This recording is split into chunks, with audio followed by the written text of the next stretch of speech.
going on, Warriors? Professor Joe. Professor Eric over here, guys. And just doing another Jiu-Jitsu video. It is Wednesday, February 10th.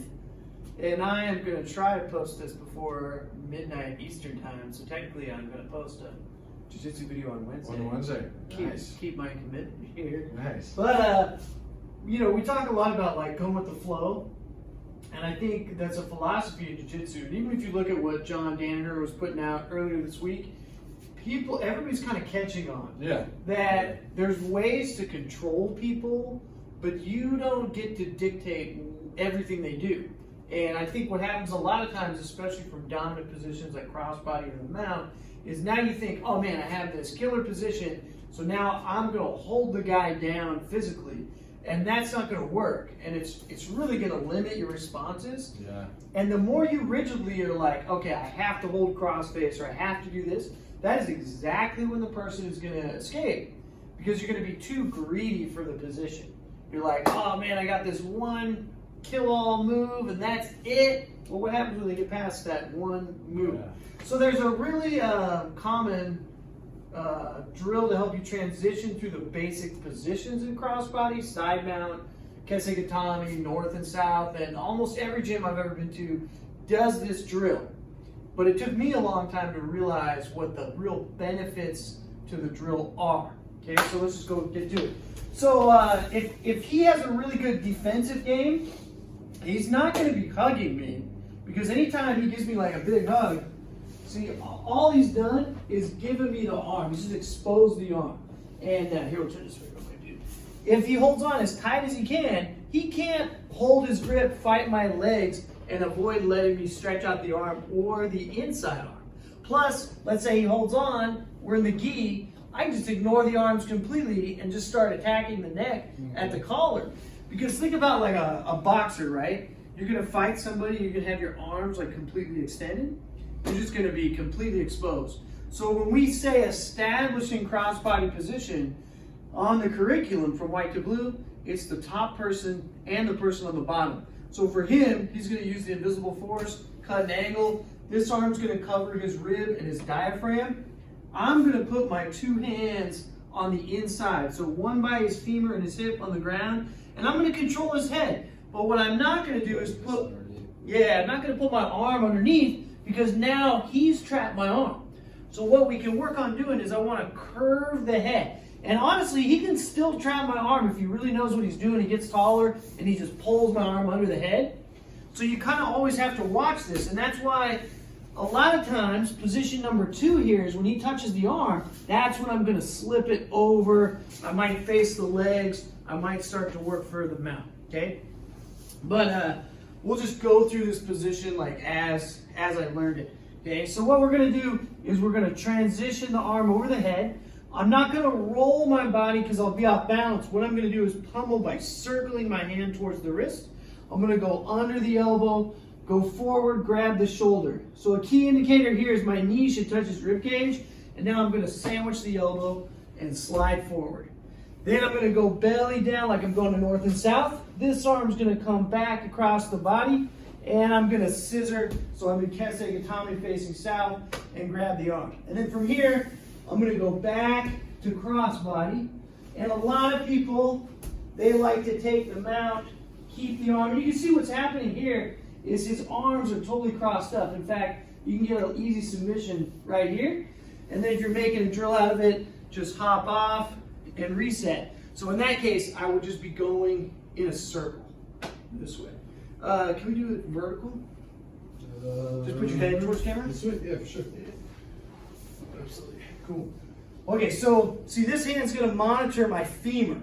Most people will do what? They'll put the hand on the hip. Terrible idea, because now the weight is going to shift his wrist all over. So usually you're going to use the forearm, or you could use even the tip of the elbow. Okay? So if he's got a good forearm here, see, look, I can put all my weight on his arm, but it doesn't collapse. I have to physically change the angle somehow. Okay, so I'm curving the head. I'm going to go over. I'm not going to twist. See, I just move my foot out, pummel, under the shoulder. Now watch, I go forward, I don't lift up. See, a lot of people to get their knee in, they raise their body. Oh, yeah. So I go forward and I touch the knee. He's going to try to bury his elbow. See, But as long as my knee is on the ground, I'm just going to connect to his elbow and start to slide under. So his elbow goes from my inside hip to my outside hip as I slide forward. Now I'm going to turn over north and south. And see, the arm is crossing the body. I bring this arm out. I start to walk around the head. I can let the tip of that elbow go, but now see, I'm going to slide this back. What I don't want him to do is like, can you lower your right arm?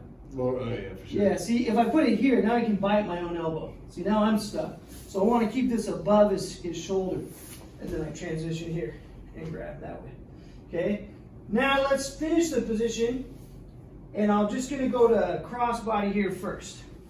Okay, so see now, the position is totally changed. I can even take a little bit of weight off.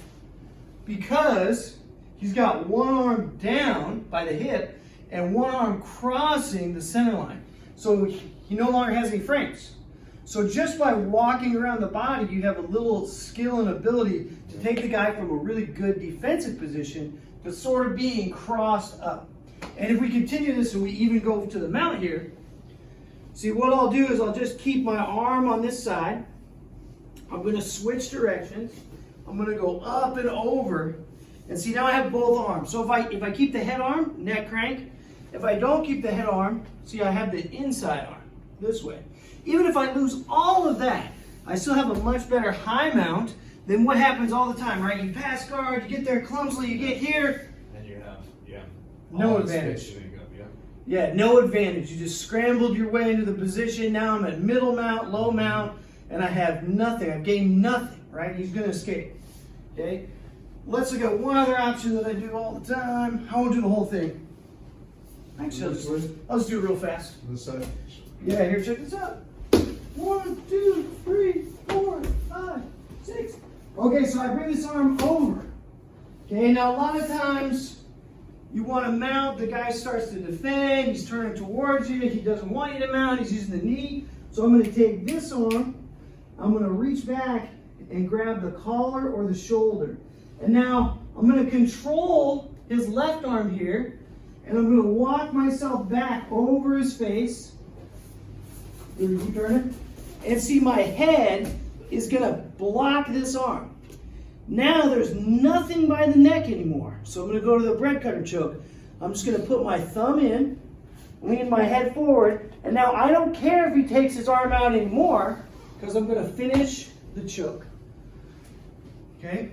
So for me, when I learned this, it became a really good way to go around the body and break down somebody's defense. Yep. Because when there's space, like, we'll do this one more time here. Let's say I don't keep a good connection, and my body weight comes off, all that happens is what? The guy just turns to the other side. Mm-hmm. See, like if I'm rushing around here, and I'm like, oh man, good. Now we're back to the same defense exactly on the other side. But when you move slow, and your hips start to control the elbows and the limbs, now you're afforded this opportunity where the person's just like, oh my God, just get off of me. And the more they move around and adjust, the more they trap their own arm. 100%, man. Cool. You hear that? Yeah, it's great. I remember hearing this before, and I think it's a good thing that people that don't really take into account. It's like it's a lot easier to defend than it is to be on top. Yep. Realistically, so if you're not doing it in an educated way, it's very easy to take everything off of the table right off the bat, and that's the reason we get away with it is because most people don't spend enough time on the bottom of that position. Yeah, we want to attack. And I mean, I remember hearing that before. Like, you see guys all the time, black belt, black belt guard, white belt crossbody defense, all the time. Maybe even like brown belt, black belt top kick. Yep. But you get them into crossbody, and they're like, oh, what do I do now? Yep. And so it's you have to like work on those connections, just like Joe was talking about, being slow, doing things deliberately, looking like for the connection to make that work. Absolutely, bro. That's good stuff, man. Yeah, so I think the most powerful thing you can do on this little transition drill, like I said, I've seen it in tons of places, is just make sure every body part is connected. Mm-hmm. Like one of the most common ones I see is like even from good wrestlers, because they do similar, like if you think about like Scarfold or crossface or whatever, they'll be here and see I have his left elbow, but then what they'll do is they'll come up to turn and this elbow's going to come in. Yeah. And now that you try to lift the arm, you're never going to be able to lift it. But if you're here and I knee him in the ribs and he lowers his elbow, it can go even all the way to the floor. All I have to do is touch it, and now I'm just gonna slide, slide, slide. I'm not gonna try to come up because I'm just gonna lose that arm every single time. And once you start, exactly like you said, what Professor Eric was saying a minute ago, is when you figure out how those things operate from the bottom, then your top game improves even more. 100%, man. Because you're like, oh, when I'm on the bottom, this is how I save my arm. Oh, yeah. So I'm not going to let my partner do the same thing I would do when I'm in the opposite position. Well, yeah, it's crazy because you watch guys that show videos about like bottom crossbody, and it's always like bridge or jump over and do things like that. And that might work if you maybe have like 150 pounds on who you're doing it, if they don't know what they're doing. But if you have someone that knows what they're doing, that's all they need. Back. It's all they need to be to put in a back situation that's happy, man. That's all they need. Exactly. Yeah, but great stuff. Great stuff. Yeah, once you roll with somebody that type, I mean, we talk about numerous examples all the time. They're sneaky, they're stealthy.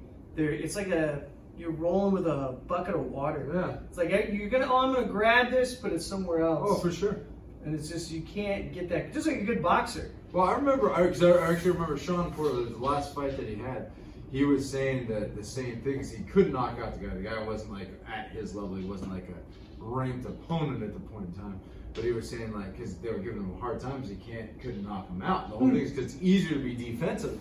So it's like, it's very hard to knock somebody out when they're not giving you any energy to put themselves in that situation. Yeah. They're just trying not to get knocked out. They're not trying to win. They're trying not to lose by knockout. You know? Exactly. What do you expect to happen? Yeah, so if the guy is flailing around, like I got escape on the bottom, then it's easy to tap him out. All those, same with the knockout. I mean, imagine like people walking around Punch like a tornado. to some of that skill that you're gonna get knocked out, man. We see it all the time. Amateur fights at the Roseland here in Portland. Absolutely. The tornado's coming out of the corner. Yeah, absolutely. Absolutely, man. The tornado. I don't know, that's what I call it. Oh, I agree with you 100%. The storm, trust in the plan, whatever. Yep. Yeah. It's my QAnon reference for the day. Get and don't get paid and get hurt. It's a good. Yeah, exactly. But prove how tough you are. Yep, yeah, guys. exactly. So I hope you enjoyed that. Yep. That's just a cross-body Good stuff. transition drill on our curriculum. We call it establishing cross-body control, or use it any name you want. You want to call it the side mount, cross sides. It doesn't really matter. But I've seen that drill in a lot of gyms. But you want to make sure you keep the body weight down the entire time and really isolate those limbs. Think about what you're doing and use it as a setup. And even the simple thing of like, I'm right-handed, so defending Professor Eric on this side is generally easier for most people than when you go to the other side. Even though it's ambidextrous, who's laying on the ground, most people have a right and left side. 100%. So this will really help you affect that too. All right, guys, thanks for watching. It's Wednesday. Hope you call my bluff. I'm really going to try to post this up before midnight. We had a little filming break, but we're just back at it. And I did post a video on Monday. It was Kali or boxing. It was the limb destructions, I believe. That's right, yeah, those are everywhere too. But I just tried to put some different perspective on. We can't be giving the secrets away all the time. All right, Warriors. Thanks for watching. Warriors out.